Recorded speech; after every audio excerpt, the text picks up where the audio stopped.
Your health and safety is important to you, your employer, family, friends, and community. As a new employee, it is up to you to make health and safety your priority.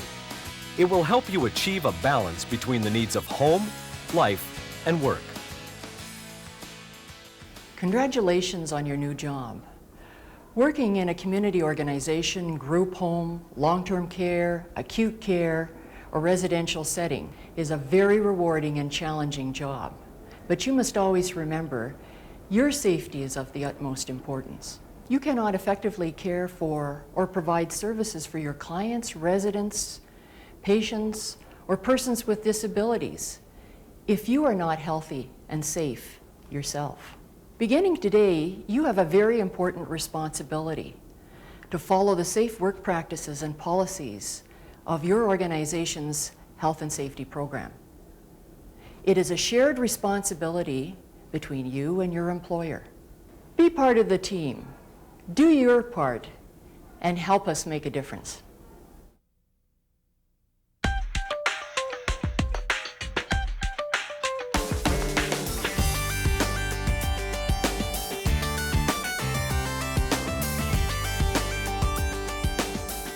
The main piece of legislation in Ontario to keep you and your workplace safe is the Occupational Health and Safety Act. This is the law that sets the minimum standards for safety and outlines specific health and safety responsibilities for both managers and employees. Your employer and your manager are responsible for ensuring your safety at work. They are required to do 4 specific things. First, they must develop and enforce written policies and procedures for working safely. Secondly, they must provide a safe work environment. Thirdly, provide you with health and safety training. And every time a workplace hazard, incident, or accident is reported, your employer and manager must investigate it and take appropriate measures. As an employee, you also have responsibilities under the Occupational Health and Safety Act. These include following your organization's safe work policies and procedures. You must also participate in health and safety training, and you must use the personal protective equipment provided for your job. And just as importantly, it is your responsibility to immediately report any hazards or unsafe conditions and incidents or accidents to your manager. Along with those responsibilities, you also have 3 important rights. The right to know about health and safety hazards in your workplace, the right to participate in health and safety, and the right to refuse work that you think is unsafe. You can contribute to a safe and healthy workplace by doing your part to identify and control existing hazards. No workplace is free of hazards. What do we mean by a hazard? That's a condition or practice that has the potential to harm people or damage equipment, property, materials, or the environment. Unfortunately, many hazards can be found in healthcare. The most common ones include unsafe client handling, the manual handling of materials, slips and falls, violence and/or client aggression, exposure to infectious agents, exposure to hazardous chemicals, fire, and unsafe driving conditions. Unsafe client handling is the #1 cause of injury in healthcare. By client handling, we mean the lifting, transferring, and repositioning of people. All employees who carry out client handling techniques must understand the differences between a lift, a transfer, and a reposition. In a lift, the total weight of the client is supported by caregivers or by a mechanical lift. In a transfer, the client can assist in being moved from one surface to another.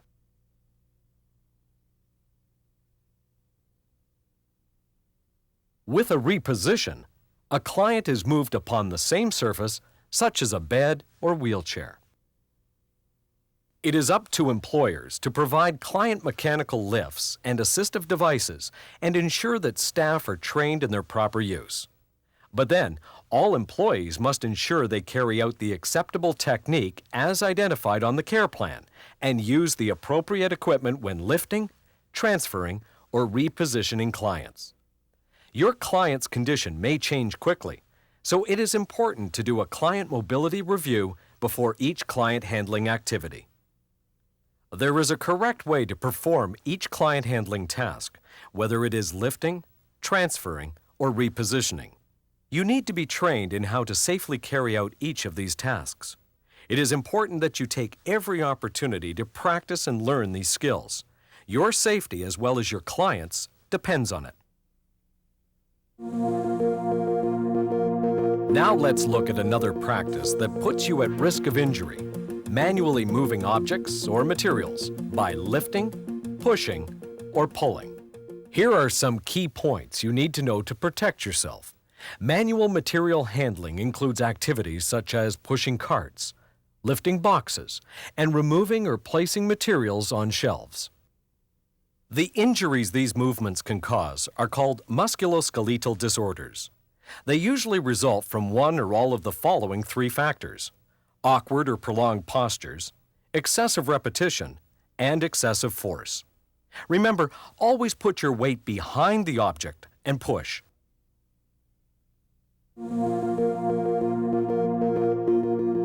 Another common cause of injury in the community and healthcare sector is slips, trips, and falls. For example, when you slip on a wet floor in the kitchen or trip over an extension cord in your office. Many people do not realize that slips, trips, and falls are preventable. Be aware of slip, trip, and fall hazards such as wet or greasy floors, power cords, uneven surfaces, and loose or buckled carpets. Report these to your manager immediately. Wear the appropriate shoes and follow your organization's footwear policy. Yet another serious hazard in the community and healthcare sector is workplace violence and client aggression. Workplace violence can be divided into four categories. A criminal act committed by someone who has no relationship to the workplace, such as a person who comes into the organization and steals. A client at the workplace who becomes aggressive to an employee or another client. An employee or past employee of the workplace who commits an act of violence such as theft, assault, discrimination, or harassment. And the fourth type involves a person who has a personal relationship with an employee in the workplace. Client aggression is the most common type of workplace violence in community and healthcare settings. Be familiar with situations or circumstances that might raise anxiety levels of clients. Get to know your clients and their needs. Be prepared to adjust any client's care plans as needed. Recognize the signs that typically precede a client's acting out behaviors. Use strategies that serve to diffuse challenging behaviors rather than escalate them. And report all incidents of workplace violence to your manager immediately. Another hazard that is prevalent in community and healthcare workplaces is the risk of exposure to infectious diseases. It is important that all employees understand how infections are spread and how to protect themselves. Infectious diseases are spread through direct, indirect, droplet, and airborne contact. So how do you protect yourself? It is really quite simple. When there is the risk of contact with blood or bodily fluids, follow what is known as routine practices. You may remember other terms that mean the same thing: standard precautions or universal precautions. Routine practices include hand hygiene and the use of appropriate personal protective equipment. Hand hygiene, including hand washing and the use of alcohol-based hand sanitizers, is the most important way to prevent the spread of infectious disease. It should be done between direct contact with clients, before performing invasive procedures, before giving care to immunocompromised clients, whenever hands are visibly soiled, after gloves have been used, before and after handling food, before and after feeding clients, after personal body functions, frequently and whenever in doubt. The use of appropriate personal protective equipment, such as gloves, eye protection, masks and/or respirators, and gowns, is also part of routine practices. For example, use gloves when there is a risk of getting blood or body fluids on your hands, and wear eye protection when there is a risk of splashing blood or body fluids in your eyes. Specific pieces of personal protective equipment such as N95 respirators and other types of precautions such as negative pressure rooms may be required if a client is diagnosed with an infectious disease. These are called additional precautions and are based on how the disease is spread. Another way to protect yourself from exposure to infectious disease is through safe use and disposal of needles, scalpels, and other possibly hazardous devices referred to as medical sharps.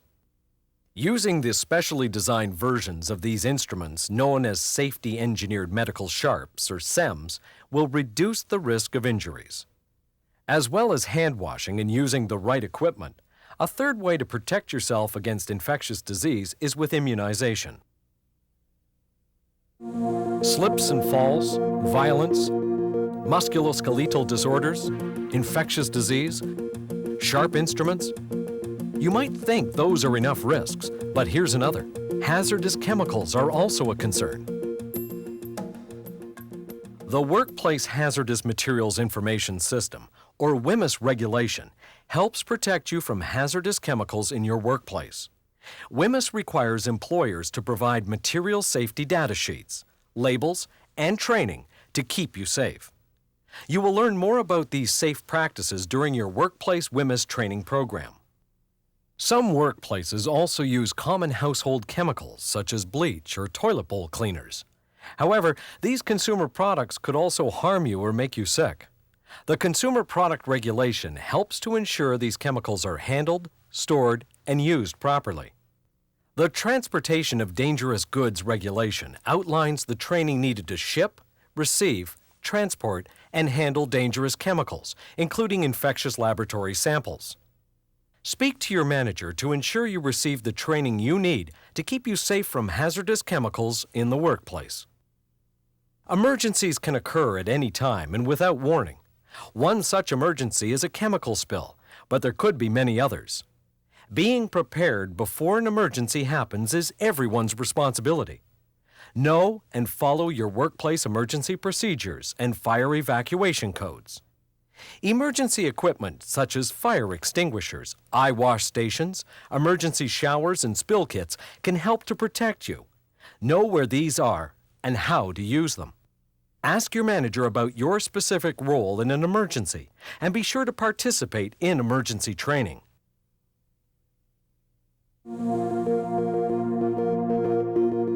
And finally, another common type of work hazard is motor vehicle accidents.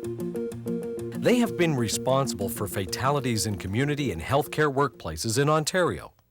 You may be required to drive as part of your job in order to provide care to clients in their homes or to go off-site for a meeting.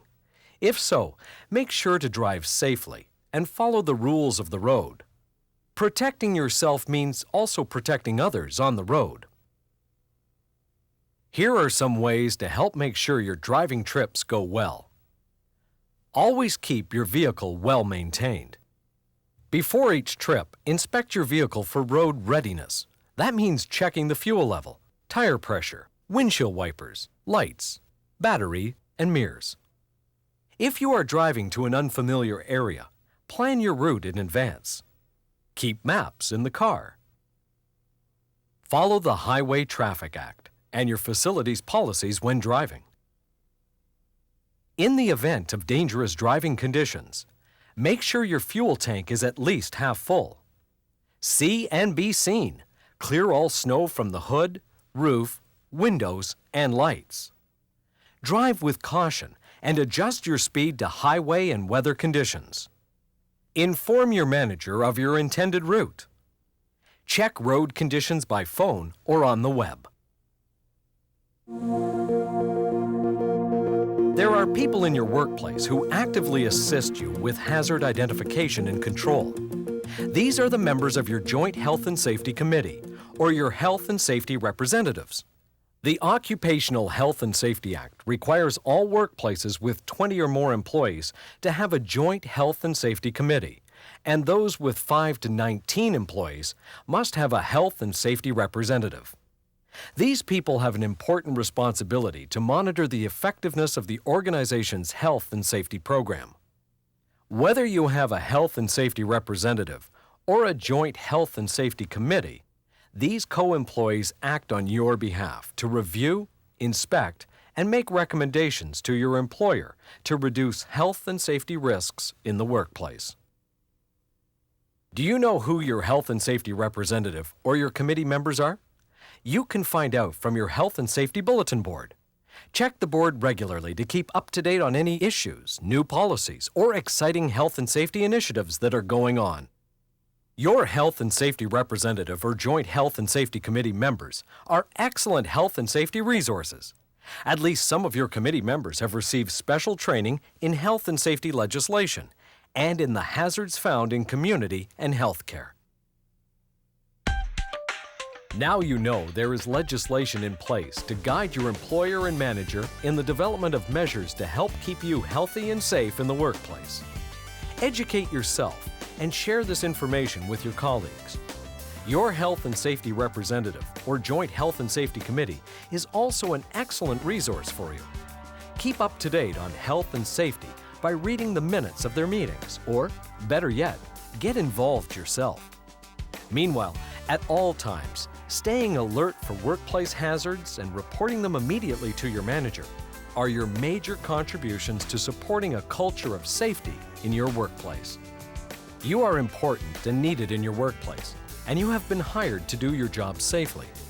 You are also needed at home, so it's important to finish each shift safe and sound.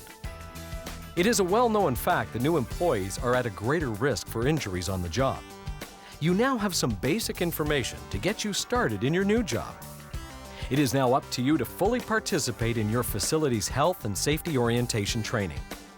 A strong safety culture requires everyone's involvement and commitment. You can start today.